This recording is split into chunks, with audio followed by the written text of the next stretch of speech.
سلام دوستان، امیدوارم حالتون خوب باشه.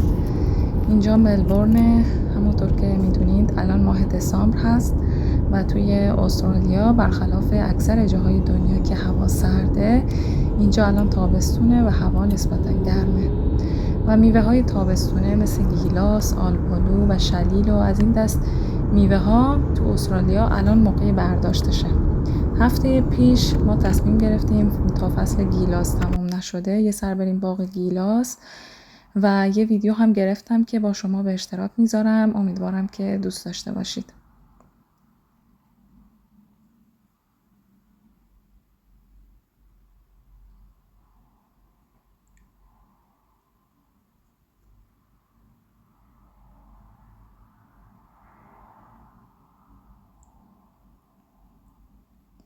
اینجا ورودی باغ بود.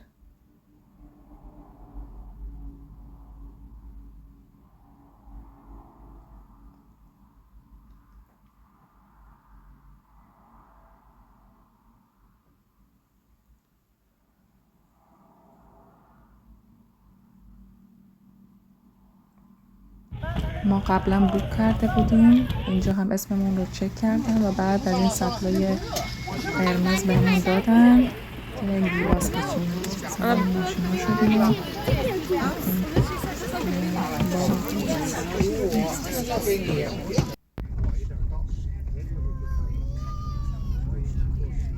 دوستان هزینه برای بزرگسال نفری $25 بود و برای بچه های بالای 3 سال تا فکر میکنم 14 سال نفری $15 بود و برای زیر 3 سال هزینه نداشت و مجانی بود. این هزینه رو ما برای ورودی باغ دادیم و بعدش میتونستی هرچی میخوای نامحدود اونجا گیلاس بخوری، ولی اگه میخواستی بچینی و با خودت ببری بیرون به ازای هر کیلو $17 بود. به نظرم در کل یه مقدار ورودیش گرون اومد، ولی خب تجربه خوبی بود چون خود گیلاس چینی تجربه فوق‌العاده لذت بخش بود. گیلاس ها هم رسیده و خوش‌طعم و شیرین بودن. تقریبا میشه گفت خوشمزه ترین گیلاسی بود که تا حالا تست کرده بودیم. هوا هم واقعا عالی بود اون روزی که ما رفتیم.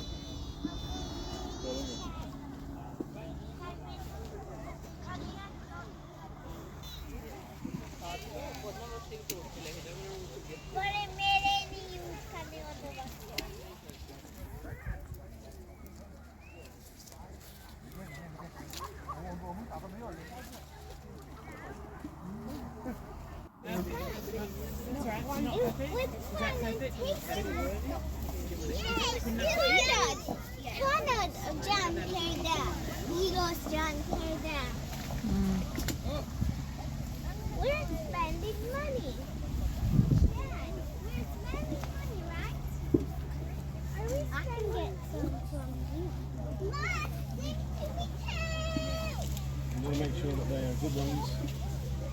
Mine? A good one?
Accepte-moi. ها؟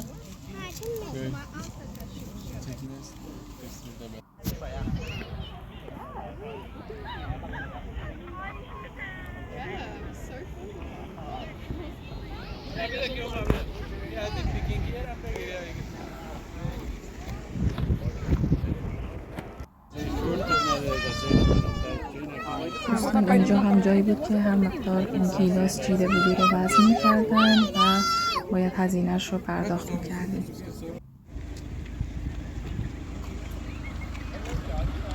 خب دوستان اگه ویدیو رو دوست داشتید ممنون میشم اگه با لایک و کامنت هاتون از کانالم حمایت کنید و همچنین ممنون میشم اگه سابسکرایب کنید.